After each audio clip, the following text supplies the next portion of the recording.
chalkboard. Sophie giggled, covering her mouth with manicured fingers that sported a wedding ring I'd saved 6 months to buy. Her mother, Patricia, smiled that tight-lipped smile she'd perfected over 30 years of marriage to a corporate tyrant.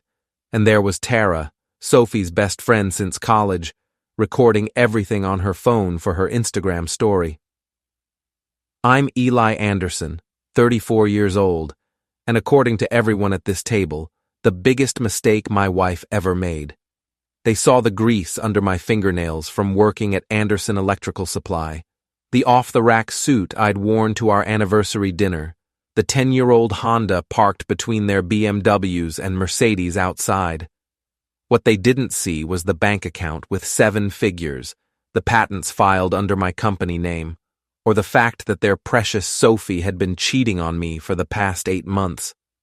"Come on, Dad," Sophie said, but she was still laughing. "Be nice to Eli." "I am being nice," Richard replied, cutting into his $100 steak. I could have said what I really think about gold diggers. The irony was so thick you could cut it with a butter knife. Sophie, who hadn't worked a day in her life, calling me a gold digger. Sophie, who maxed out credit cards on designer handbags while I paid the mortgage, the car payments, and her father's country club dues. "Actually," I said, setting down my fork, "let's talk about gold diggers." The table went quiet.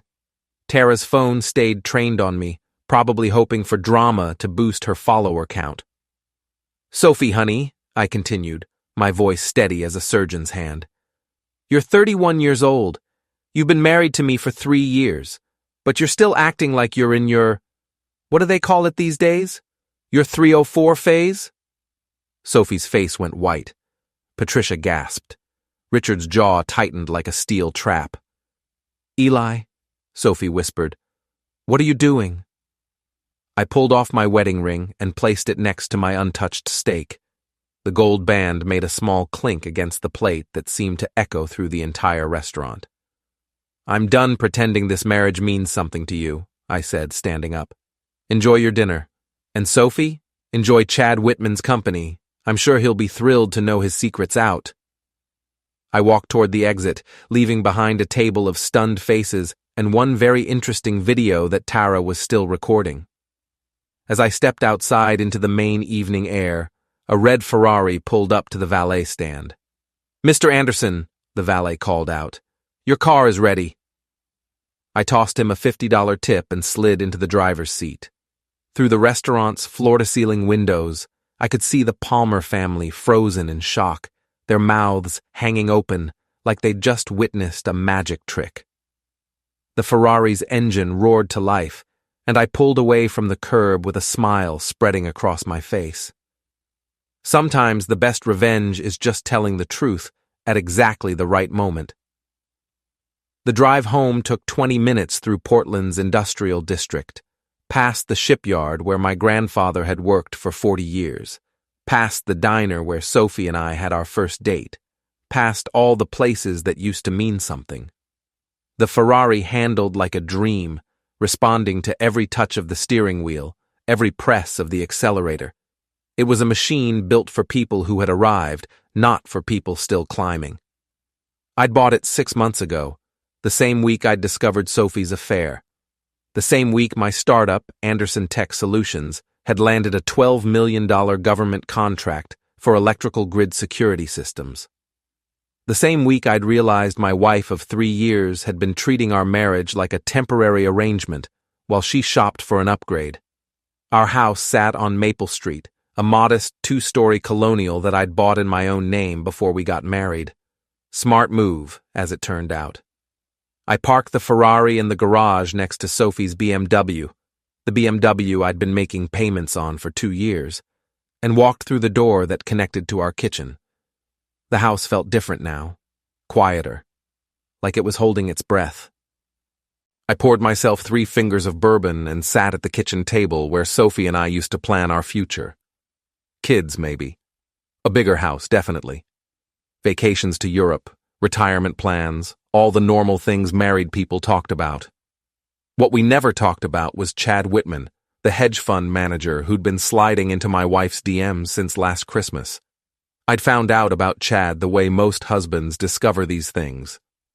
By accident. Sophie had left her laptop open to her email, and a notification popped up from a messaging app I'd never heard of. Curious, I'd clicked on it. What I found was 8 months of explicit conversations, photos, and videos that made it clear my wife had been living a double life. The smart thing would have been to confront her immediately. The smarter thing was what I actually did. I hired a private investigator named Frank Russo, an ex-Marine who specialized in corporate security and cheating spouses. Frank had given me a folder thick enough to choke a horse, filled with photos, timestamps, hotel receipts, and a complete timeline of Sophie's affair. My phone buzzed. A text from Sophie. "Where are you? We need to talk."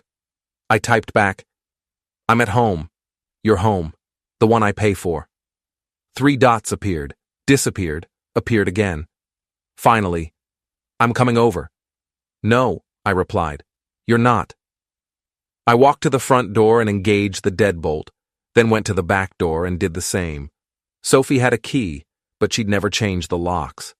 That was always my job, like fixing the garbage disposal, cleaning the gutters, and paying for her father's birthday dinners. My phone rang. Sophie's contact photo, a picture from our honeymoon in Cabo, filled the screen. "Eli, open the door," she said without preamble. "I can see your car in the garage." "Which car?" I asked. "The Honda or the Ferrari?" Silence. Then, "What Ferrari?" "The one I bought with money from my company, Anderson Tech Solutions. You know, the electrical supply shop that apparently makes enough money to afford $100,000 cars." "That's impossible. You run a small business. You barely make enough to—" "To what, Sophie? To support your shopping habits? To pay for your yoga classes and spa days and girls' trips to Miami? You're right. The electrical supply shop barely breaks even. But the tech company I built on the side, the one with the government contracts and the patent portfolio, that one does just fine." I could hear her breathing on the other end of the line, processing this information. "Eli, I don't understand. Why didn't you tell me?" "Because I wanted to see who you really were when you thought I was just a blue-collar guy trying to make ends meet. Turns out you're exactly the person I thought you were." "What's that supposed to mean?" "It means I know about Chad, Sophie. I know about the hotel rooms and the weekend trips and the lies you've been telling me for 8 months. I know about everything." The line went quiet for so long I thought she'd hung up. Then, in a small voice, "How long have you known?" "Long enough to make some plans." "What kind of plans?" I looked around the kitchen, at the coffee maker I'd programmed every night for 3 years, at the refrigerator covered with photos of us at various family gatherings, at the calendar where Sophie had marked her yoga classes and book club meetings. Meetings that, according to Frank's investigation, were actually rendezvous with her boyfriend. "The kind that start with you finding somewhere else to sleep tonight," I said, and hung up. Frank Russo looked like Central Casting's idea of an ex-Marine, buzz-cut, square jaw, and the kind of build that suggested he could bench press a Buick. He sat across from me in the back booth at Murphy's Tavern, nursing a beer and reviewing the contents of a manila folder that contained the last 8 months of my wife's secret life. "Your wife's not very good at covering her tracks," Frank said, sliding a photograph across the scarred wooden table. "This was taken last Tuesday at the Eastland Park Hotel. She told you she was at book club, right?" The photo showed Sophie and Chad entering the hotel lobby, his hand on the small of her back, in a gesture that was unmistakably intimate. She was wearing the blue dress I'd bought her for her birthday. "Book club," I confirmed, taking a long pull from my bourbon. They were supposedly discussing eat, pray, love.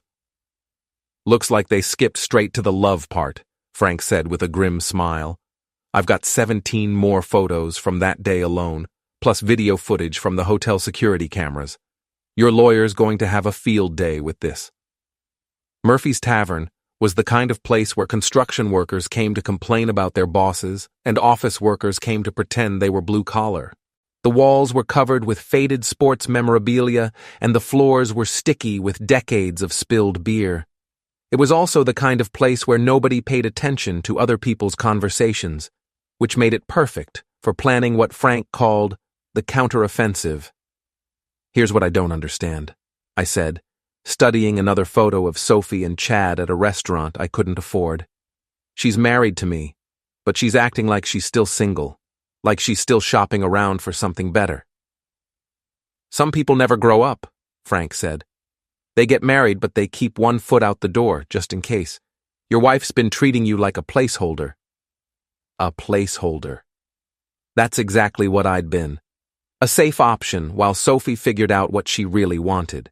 Someone to pay the bills and provide stability while she explored her options with men like Chad Whitman, who drove a Porsche and worked on Wall Street and could afford to take her to five-star restaurants without checking his bank account first. "So what's the plan?" Frank asked. I'd been thinking about that question for weeks. The simple answer was divorce. File the papers, split the assets, move on with my life. But the simple answer didn't account for the humiliation, the wasted years, or the fact that Sophie and her family had spent 3 years treating me like I was lucky to be in their presence. "I want them to know who they're dealing with," I said. "All of them. Sophie, Chad, her parents, that friend of hers who's always recording everything. I want them to understand that they picked the wrong guy to underestimate." Frank leaned back in his chair, a slow smile spreading across his face. "Now you're talking my language. What did you have in mind?"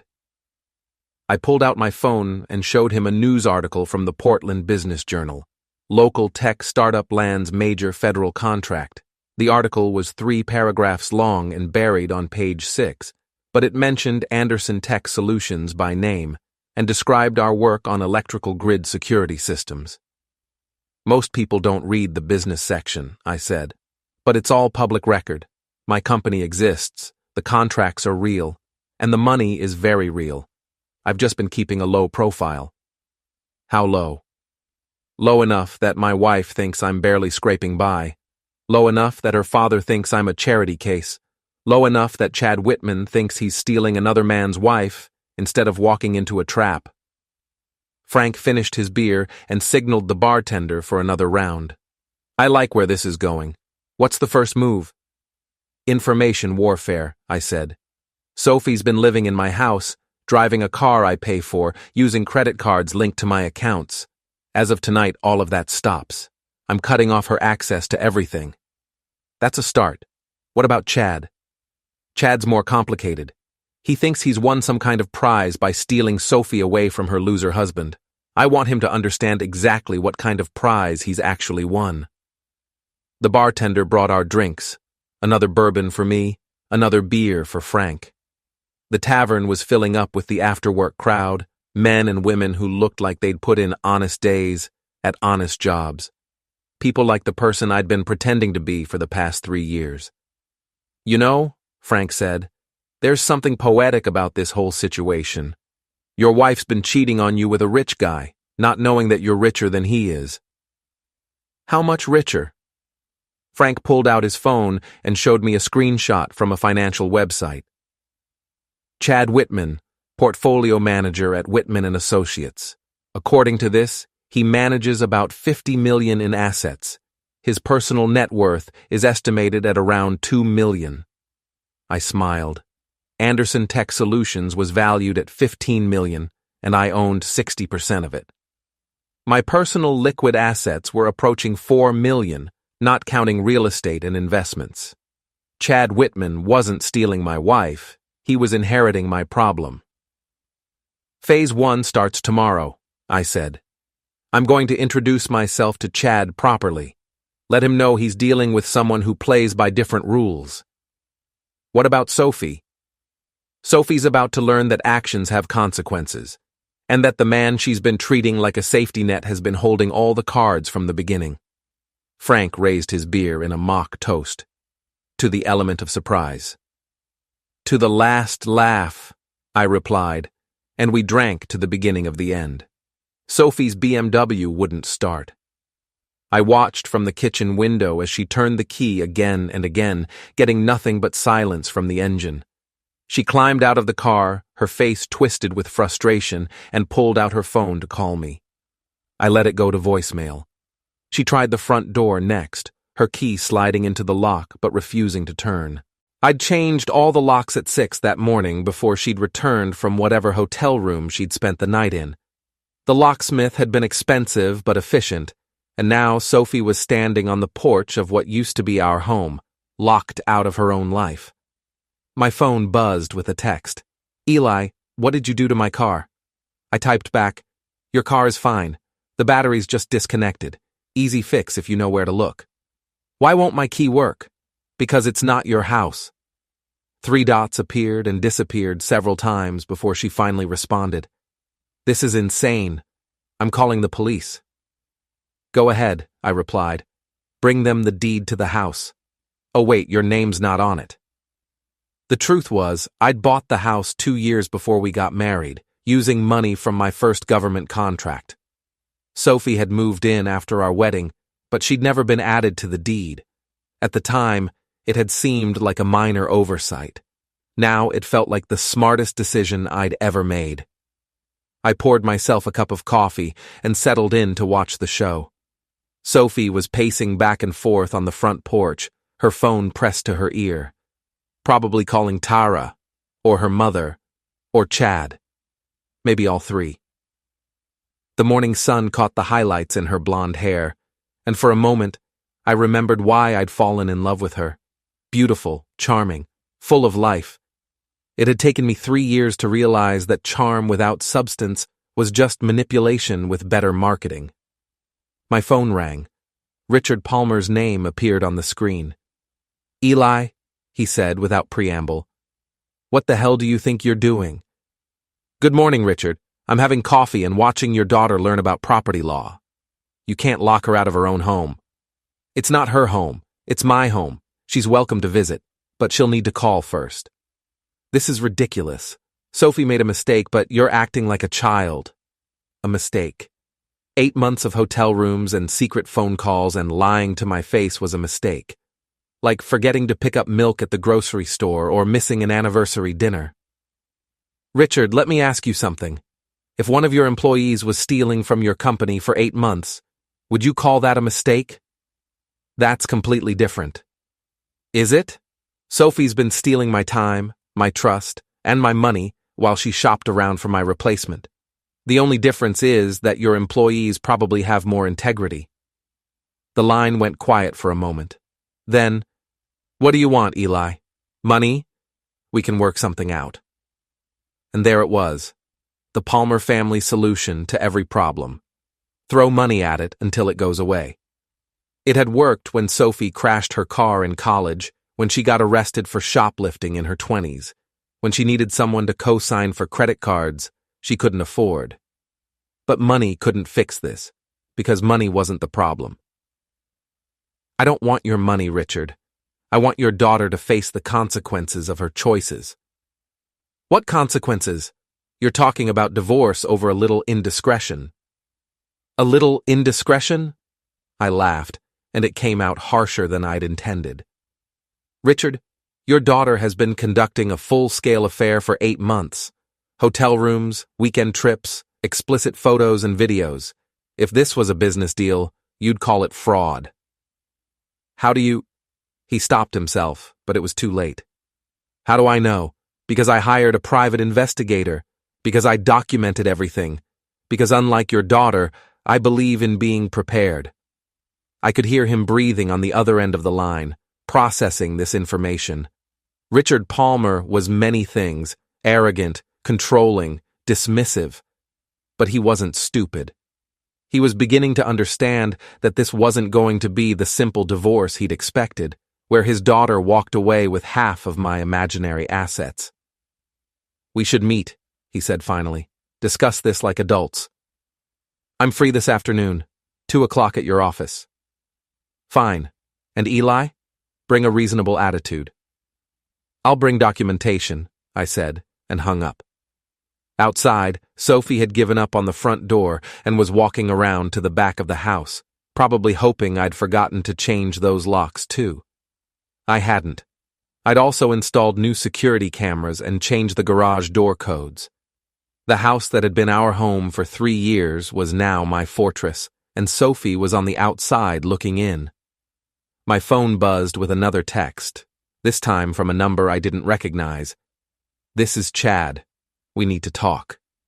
I smiled and typed back, "I couldn't agree more. Murphy's Tavern, 8 tonight. Come alone." "Why would I meet with you?" "Because you're sleeping with my wife, and I have some things you should know about that arrangement." The response came quickly. "What kind of things?" "The expensive kind. See you at 8. I set the phone aside and watched Sophie try the back door, her frustration mounting with each failed attempt. She was learning the first lesson of the new reality. The game had changed, and she no longer knew the rules. But she was about to find out.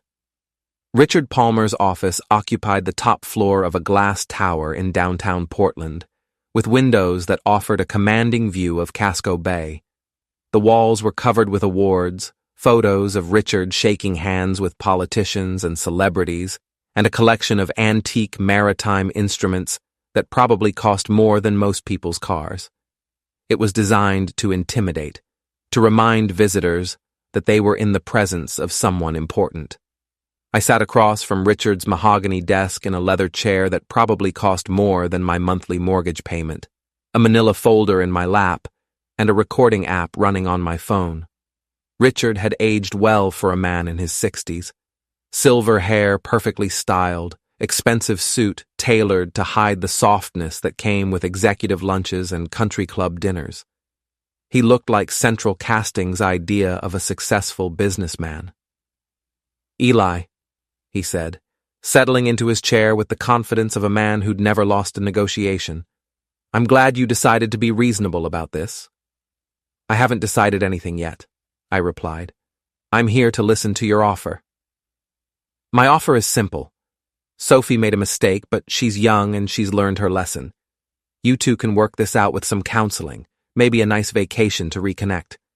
I'm prepared to cover the costs, naturally." I opened the folder and placed a photograph on his desk. It showed Sophie and Chad entering a hotel room, his hand on her ass, her face turned up toward his with an expression I'd never seen her use with me. "This was taken 3 days ago," I said. "Does this look like someone who's learned her lesson?" Richard glanced at the photo and pushed it back toward me like it was contaminated. "That doesn't prove anything." I placed another photo on the desk. Sophie and Chad at a restaurant feeding each other dessert. Then another. The two of them on a beach somewhere. Sophie in a bikini I'd never seen before. Then a hotel receipt showing a weekend stay that coincided with Sophie's supposed girls' trip to Boston. "I have 47 photographs," I said. 17 videos, hotel receipts, restaurant bills, text messages, and a complete timeline covering 8 months of systematic deception. Your daughter hasn't made a mistake, Richard. She's made a lifestyle choice. Richard's face had gone pale, but he maintained his composure. Even if that's true, divorce is still the nuclear option. Think about what you're throwing away. What am I throwing away? A wife who lies to me every day? A marriage that exists only on paper? The privilege of paying for someone else's girlfriend's expenses? You're throwing away your connection to this family, the opportunities that come with that connection. And there it was, the carrot Richard always dangled when the stick wasn't working. The promise of advancement, of acceptance into the Palmer family circle, of doors opening that would otherwise remain closed. It was the same promise that had kept me quiet when Richard made his jokes about gold diggers, the same promise that had made me swallow my pride at family dinners and charity events. "Richard," I said, pulling out my phone, "let me show you something." I opened the Portland Business Journal app and navigated to an article from 6 months ago. Anderson Tech Solutions awarded $12 million federal contract for grid security systems. Richard took the phone and read the article, his expression shifting from confusion to surprise to something approaching respect. "You own a tech company?" I own a tech company that's currently valued at $15 million. I hold 6 patents in electrical grid security, and I have 3 more government contracts pending approval. The electrical supply shop is just a front. Richard set the phone down carefully, like it might explode. Why didn't you tell us?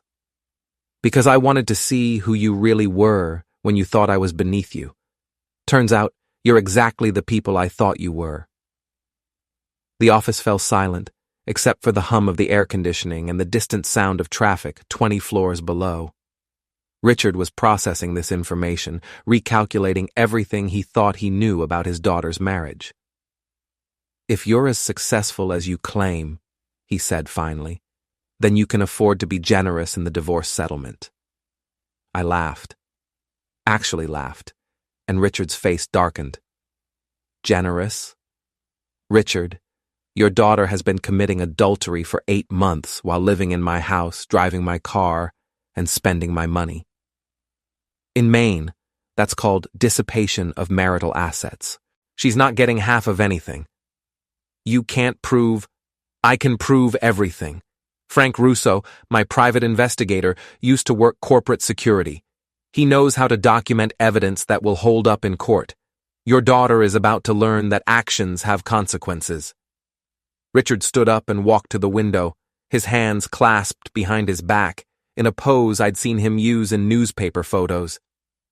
When he turned back to face me, his expression had hardened into something approaching hatred. You think you're very clever, don't you? Playing the wounded husband while you plot your revenge. I think I'm very prepared. There's a difference. What do you want, Eli? What's it going to take to make this go away quietly? I want Sophie to face the truth about what she's done. I want Chad to understand what kind of woman he's really involved with. And I want you to know that the man you've been treating like a charity case for 3 years is the same man who's about to expose your daughter as a cheating, lying, manipulative. Enough. Richard's voice cracked like a whip. You've made your point. I stood up and collected the photographs, sliding them back into the folder with deliberate care. No, Richard, I haven't even started making my point, but I will. Tonight, tomorrow, and every day until everyone in this city knows exactly who Sophie Palmer Anderson really is. I walked toward the door, then paused and turned back. Oh, and Richard? That BMW Sophie's been driving? The one with the loan in my name? I'm repossessing it tomorrow. She can ask Chad for a ride. I left Richard Palmer standing in his corner office, surrounded by all the symbols of his success, finally understanding that he'd been playing chess while I'd been playing 3-dimensional chess. The elevator ride to the ground floor felt like a victory lap. Chad Whitman arrived at Murphy's Tavern 15 minutes late, probably hoping to make an entrance. He looked exactly like Central Casting's idea of a Wall Street success story. Expensive suit, perfectly styled hair, and the kind of confident swagger that came from never being told no. He scanned the room like he was looking for the manager to complain about the decor. I waved him over to my booth in the back corner, the same one where Frank and I had planned this whole operation. Chad approached with the cautious steps of a man entering unfamiliar territory, his nose wrinkling slightly at the smell of decades-old beer and working-class sweat. You must be Eli, he said, sliding into the booth across from me. I have to say, this isn't what I expected.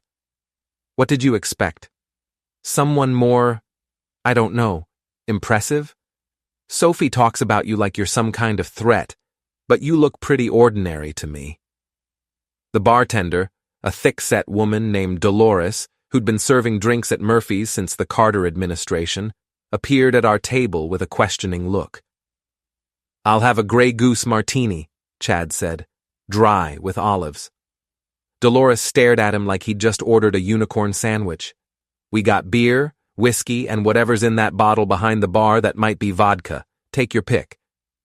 Just give me a beer, I guess. Whatever's good. They're all good if you're thirsty enough, Dolores said, and walked away shaking her head. Chad watched her go, then turned back to me with an expression of mild disgust. Charming place. I can see why you chose it. I chose it because it's the kind of place where people mind their own business, I said. Which is good, because we need to have a conversation about my wife. Your ex-wife, you mean? We're still married, Chad. Sophie might be shopping around for upgrades, but she's still legally bound to me for at least another 6 months. Dolores returned with 2 bottles of Budweiser and set them down without ceremony.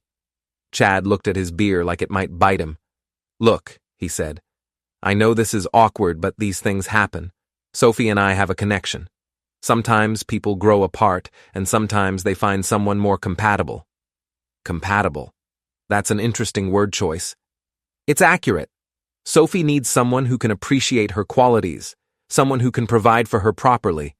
No offense, but running an electrical supply shop isn't exactly the fast track to success. I took a long pull from my beer and studied Chad's face. He was handsome in a generic way, with the kind of features that looked good in corporate headshots and country club photos. But there was something soft about him, something that suggested he'd never been tested by real adversity. Tell me about your business, Chad. Portfolio management, right? That's right. I manage investment portfolios for high net worth individuals. It's a very specialized field. How specialized? Well, my clients trust me with their financial futures. It requires a deep understanding of market dynamics, risk assessment, portfolio diversification. Not everyone can do what I do. What's your biggest account? Chad hesitated, probably wondering if this was some kind of trap. I manage about 50 million in total assets across all my clients. Impressive. What kind of returns do you generate? Last year, I averaged 8% across all portfolios, which is well above the market average. I nodded appreciatively. 8% of 50 million. That's 4 million in gains for your clients. What's your fee structure? 1% management fee plus 20% of gains above 6%. I did the math in my head. Chad's annual income was probably around $700,000. Good money, but not the kind of wealth that would impress someone like Sophie's father. So, you're doing well, I said. Well enough to take Sophie to nice restaurants, weekend trips, 5-star hotels. Chad's expression shifted slightly. Sophie deserves to be treated well. She's been settling for less for too long. Settling. Another interesting word choice. Come on, Eli. Look around. Chad gestured at the tavern's faded decor and working-class clientele. This is your world. Sophie belongs somewhere better. I pulled out my phone and opened the Portland Business Journal app, then slid it across the table. Chad looked down at the screen, reading the headline. Local tech startup lands major federal contract. Anderson Tech Solutions, I said. That's my company. $12 million contract with 2 more pending. Total company valuation, $15 million. My personal net worth, just over $4 million. Chad's face went through several expressions in quick succession. Confusion, disbelief, and finally something approaching fear. That's impossible. Sophie said you barely make ends meet. Sophie doesn't know about the tech company. She thinks I'm just a blue-collar guy trying to pay the bills. Which raises an interesting question. What kind of woman cheats on her husband without bothering to learn basic facts about his financial situation?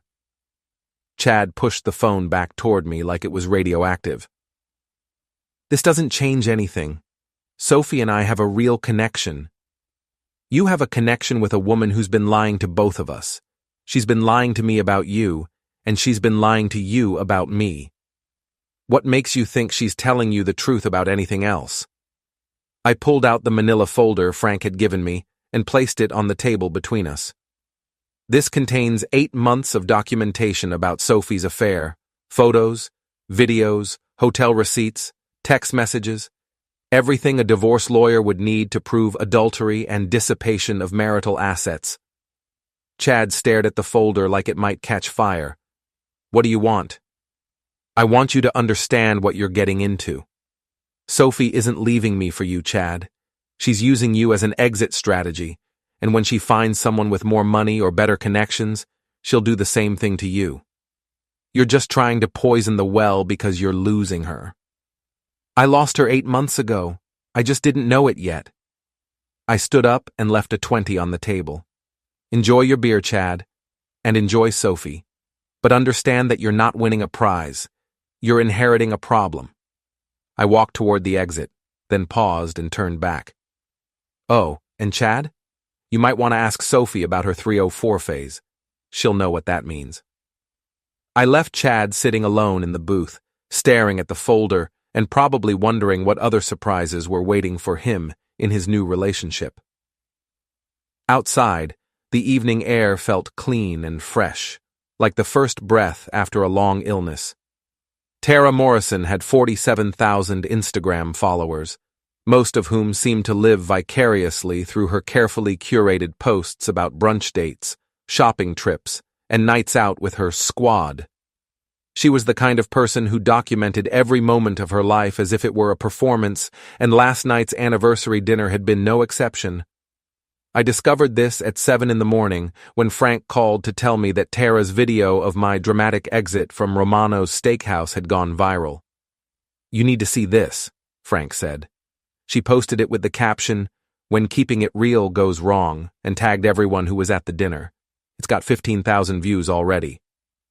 I opened Instagram on my phone and found Tara's profile. The video was pinned to the top of her feed, a 30-second clip that started with Richard Palmer's toast and ended with me walking out of the restaurant. The comment section was a battlefield of opinions, speculation, and gossip. Drama alert. That man just ended his whole marriage in public. Wait, who is Chad Whitman, and why does everyone know that name? Sophie Anderson is gorgeous. Her husband is punching above his weight. Plot twist. What if the husband is actually rich and playing mind games? That last comment had 17 replies, most of them dismissing the idea as wishful thinking, but a few people had done their homework. Just Googled Anderson Tech Solutions. This guy owns a multi-million-dollar company. No way, Sophie's husband is loaded? This is like a real-life soap opera. I scrolled through the comments, watching in real time as strangers pieced together the story. Someone had found the Portland Business Journal article about my government contracts. Someone else had connected Chad Whitman to his LinkedIn profile and started speculating about the affair. Within hours, what had started as Tara's attempt to embarrass me had turned into a public investigation of Sophie's private life. My phone rang. Sophie's number. "Eli, you have to make Tara take down that video." "Good morning to you too, Sophie. How did you sleep? Hotel room comfortable?" "This isn't funny. People are saying horrible things about me online." "What kind of things?" "They're calling me a gold digger and a cheater. They're sharing photos of me and Chad. Someone found my personal Instagram and they're commenting on pictures from 2 years ago." I walked to my kitchen window and looked out at the driveway, where Sophie's BMW sat with its hood up. She'd apparently spent the morning trying to reconnect the battery based on the scattered tools around the car. "Sophie, you are a gold digger and a cheater. The only difference is that now other people know it too. You planned this, didn't you? You wanted to humiliate me in public." "I wanted to tell the truth. If the truth is humiliating, that's not my problem." "My mother is getting calls from her friends. My father is furious. Tara says people are messaging her asking for more details about our marriage." "Maybe you should have thought about that before you started your affair." The line went quiet for a moment. Then, in a smaller voice, "What do you want, Eli? What's it going to take to make this stop?" "I want you to face the consequences of your choices. I want Chad to understand what kind of woman he's involved with. And I want everyone who's spent the last 3 years treating me like I was lucky to be married to you to know exactly who they were dealing with." "People are sharing photos of our house. They know where we live." "They know where I live. You don't live here anymore, remember?" "Eli, please. I made mistakes, but I don't deserve this." "You made choices, Sophie. 8 months of deliberate, calculated choices. You chose to lie to me, to cheat on me, to spend my money while you shopped around for my replacement. The only thing you didn't choose was the consequences." I hung up and poured myself another cup of coffee. Outside, a car I didn't recognize was driving slowly past the house, the passenger holding up a phone to record video. The internet had turned my personal drama into public entertainment, and Sophie was discovering that being the villain in someone else's story was a lot less fun than she'd expected. My phone buzzed with a text from Frank. "Check the local news. Channel 8 just picked up the story." I turned on the television and flipped to the morning news. A perky blonde reporter was standing outside Romano's steakhouse talking about a dramatic confrontation that was caught on camera and shared thousands of times on social media. The video played again, but this time with professional commentary. The man in the video has been identified as Eli Anderson, owner of Anderson Tech Solutions, a local company that recently received a major federal contract. His wife, Sophie Anderson, has not responded to requests for comment.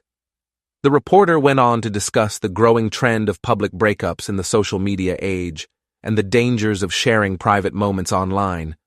But the damage was done. Sophie's affair was now public knowledge, and the narrative was writing itself. Cheating wife gets caught, husband fights back, social media takes sides. My phone rang again.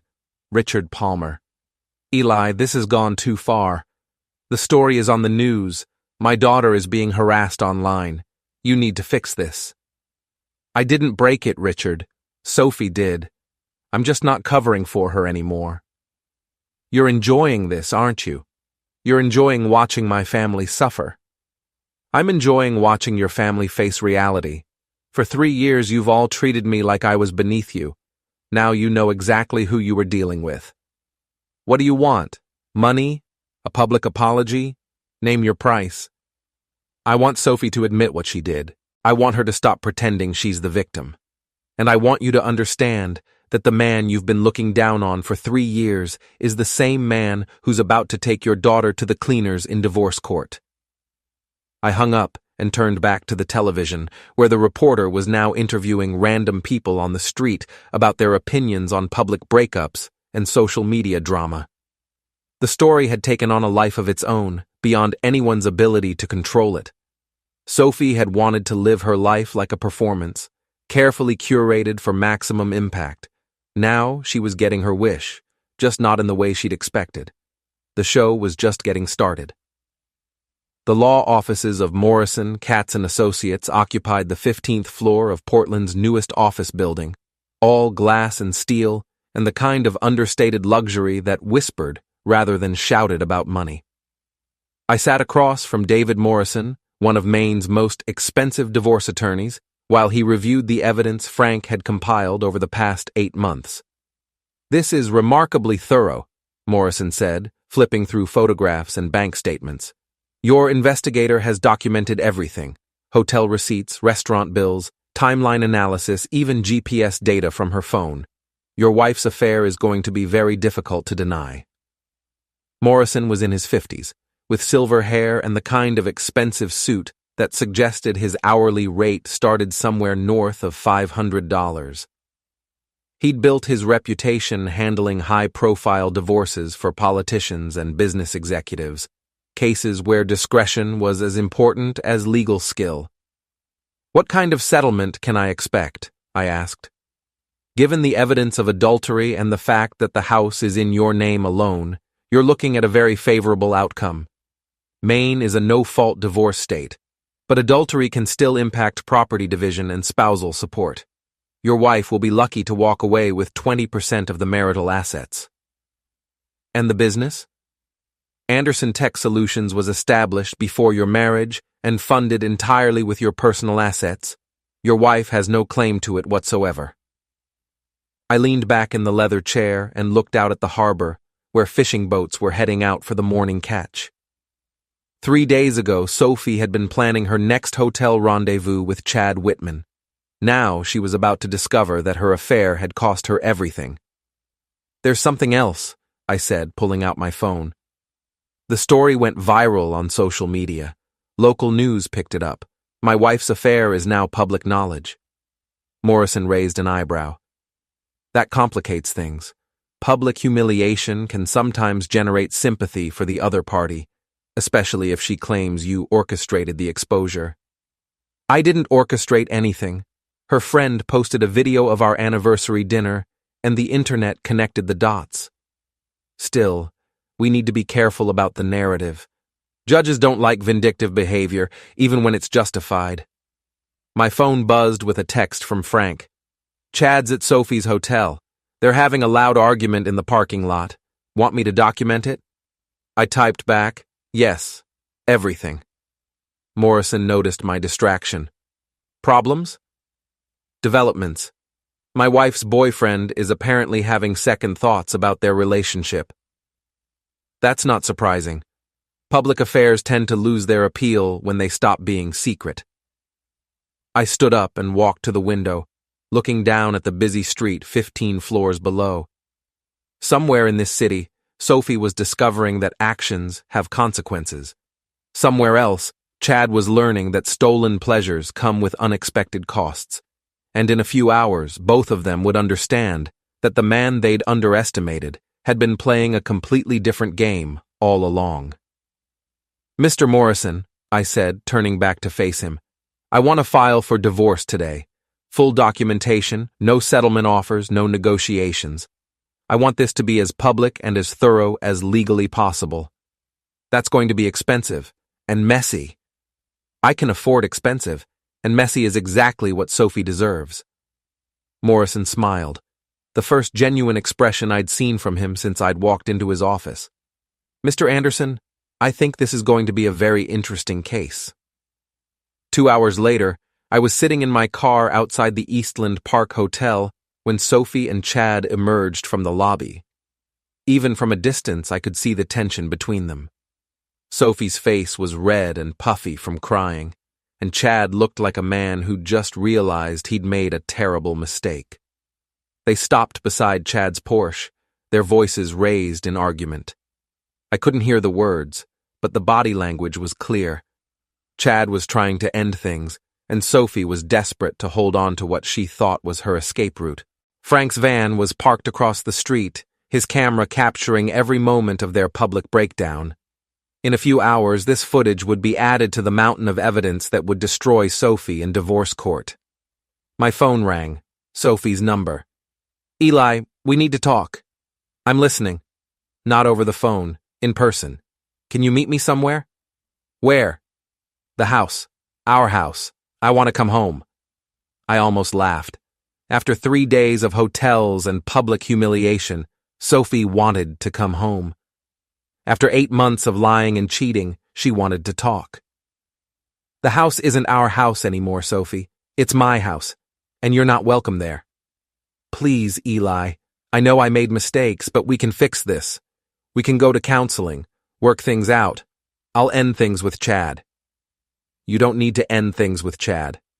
Chad's ending things with you." The line went quiet. Then, in a broken voice, "How did you know?" "Because I know Chad. He's not the kind of man who wants to be associated with a public scandal.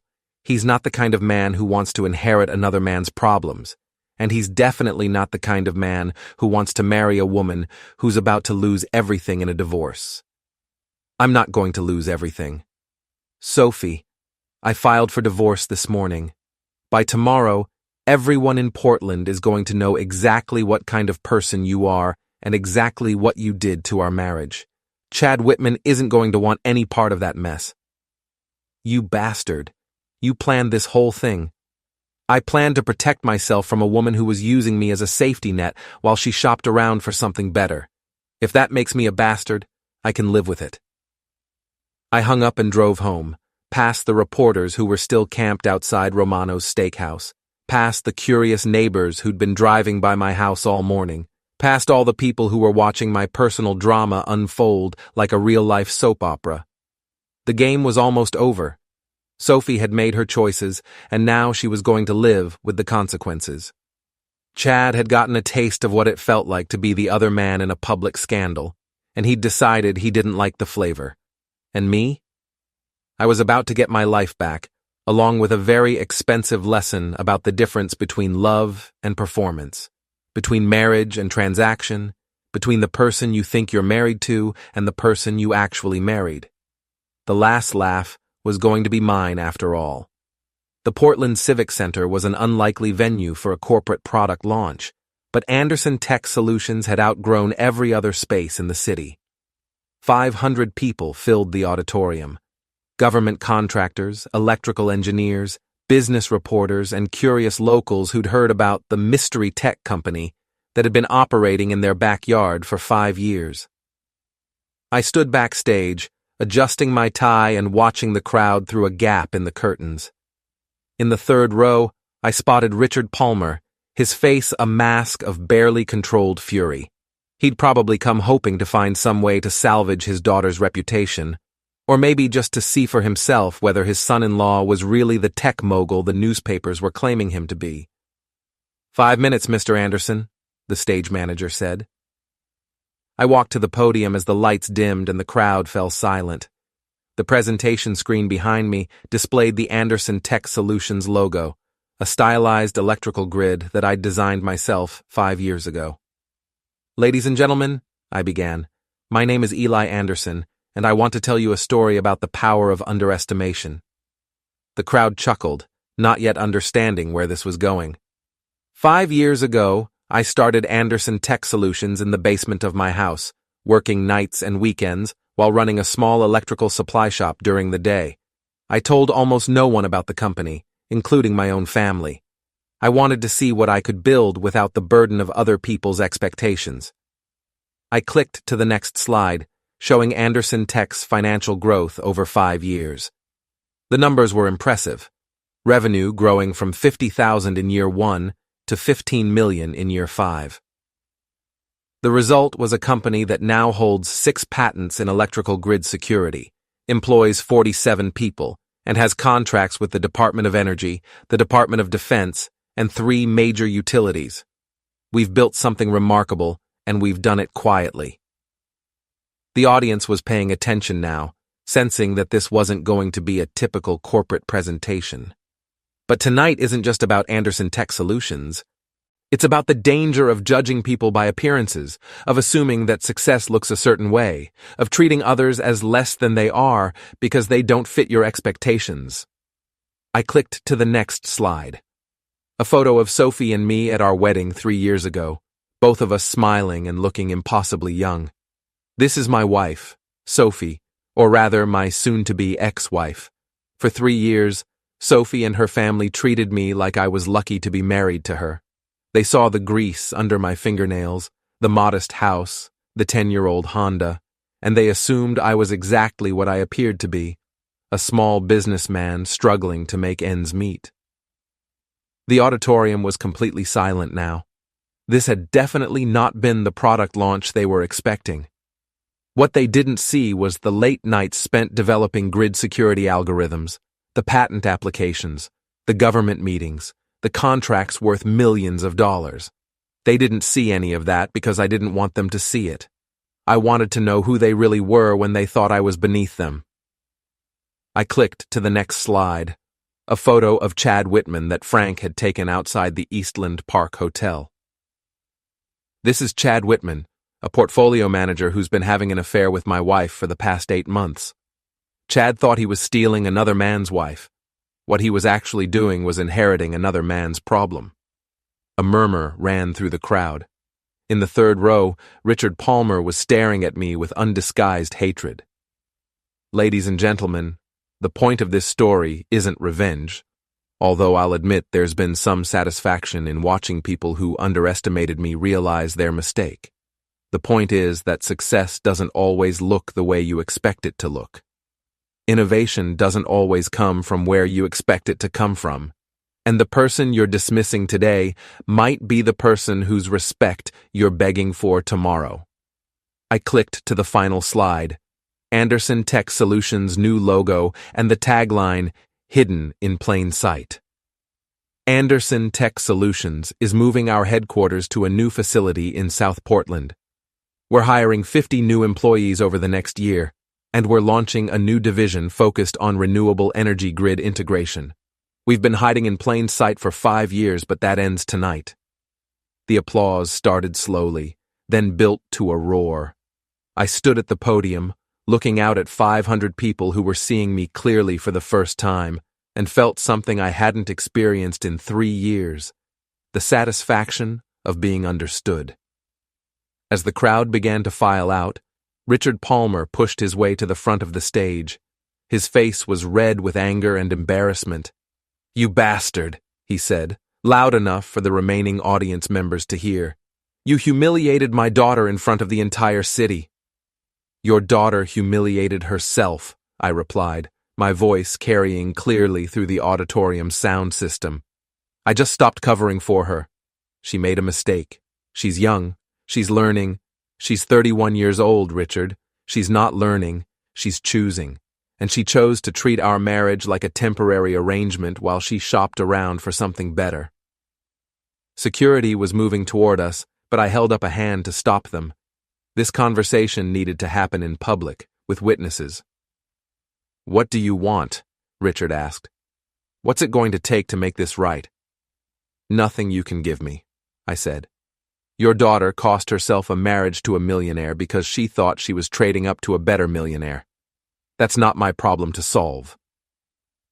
I walked off the stage, leaving Richard Palmer standing alone in front of an audience of strangers, finally understanding that the man he'd been looking down on for 3 years had been looking down on him the entire time. Outside, the Maine evening was crisp and clear. Frank was waiting by my car, a satisfied smile on his face. "How'd it feel?" he asked. "Like the end of a very long game," I replied. "What's next?" "Next, I go home to my house, pour myself a drink, and start planning the rest of my life. A life that doesn't include Sophie Palmer Anderson."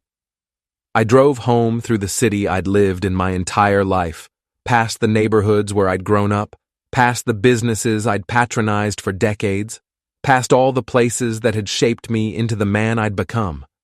But tonight, everything looked different. Tonight, I wasn't the underdog anymore. Tonight, I was exactly who I'd always been, and everyone finally knew it. Epilogue. The last laugh. 6 months later, I was sitting in the conference room of my new headquarters, reviewing quarterly reports with my management team.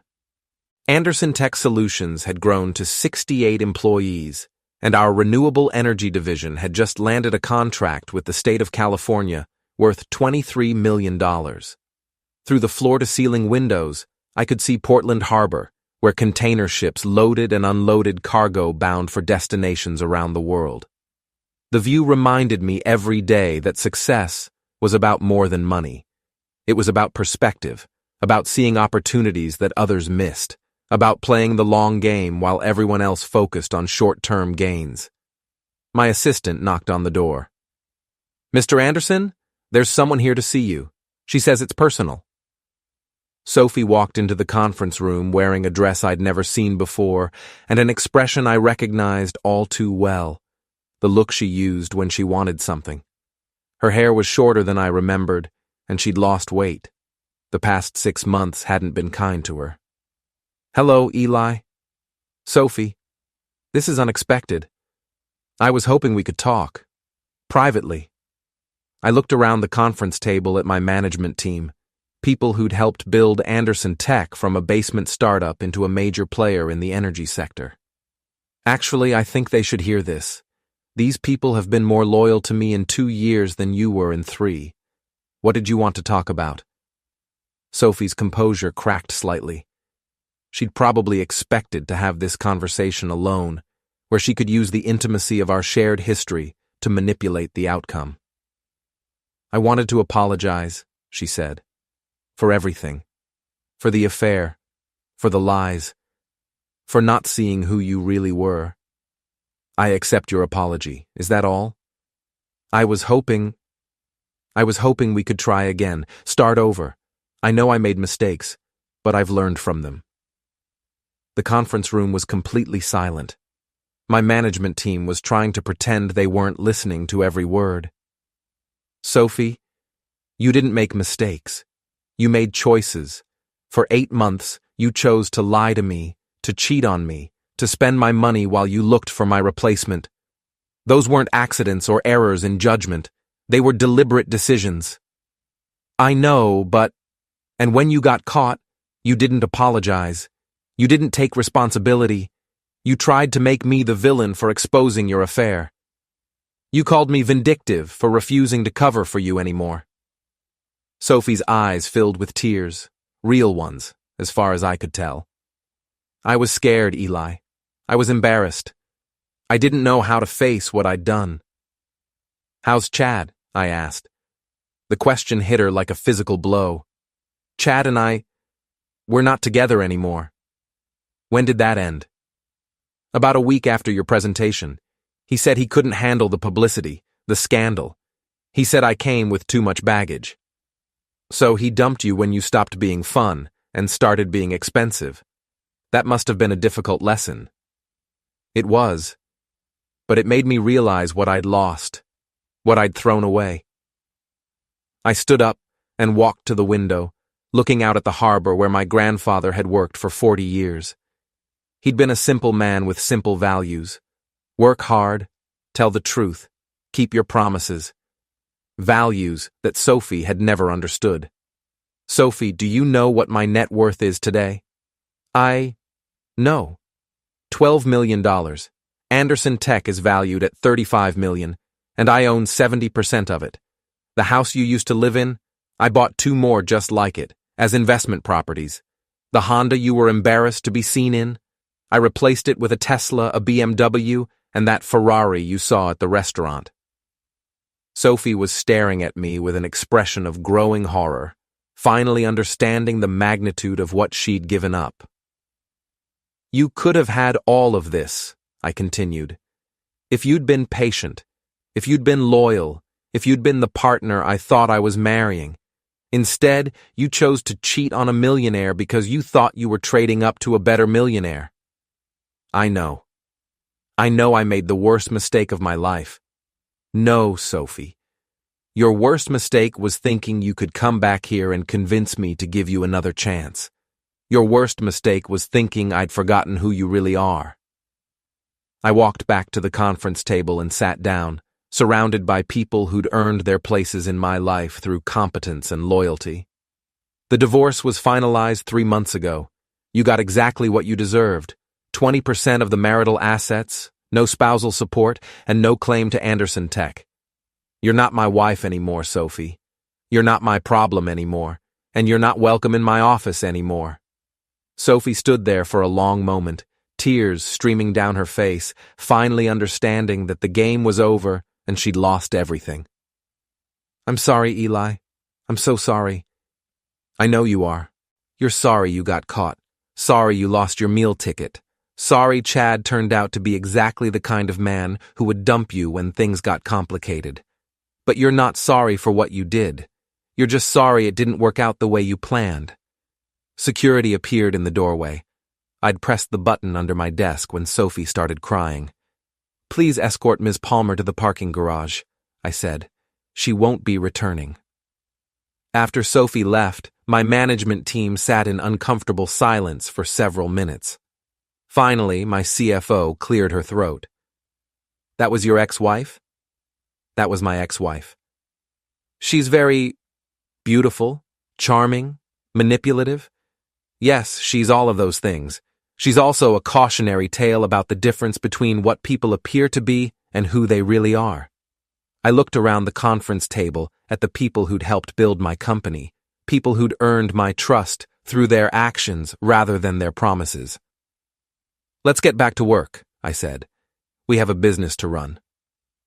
That evening, I drove home to my house on Maple Street, the same house where Sophie and I had planned our future, where I'd discovered her affair, where I'd made the decision to stop being the man everyone expected me to be and start being the man I actually was.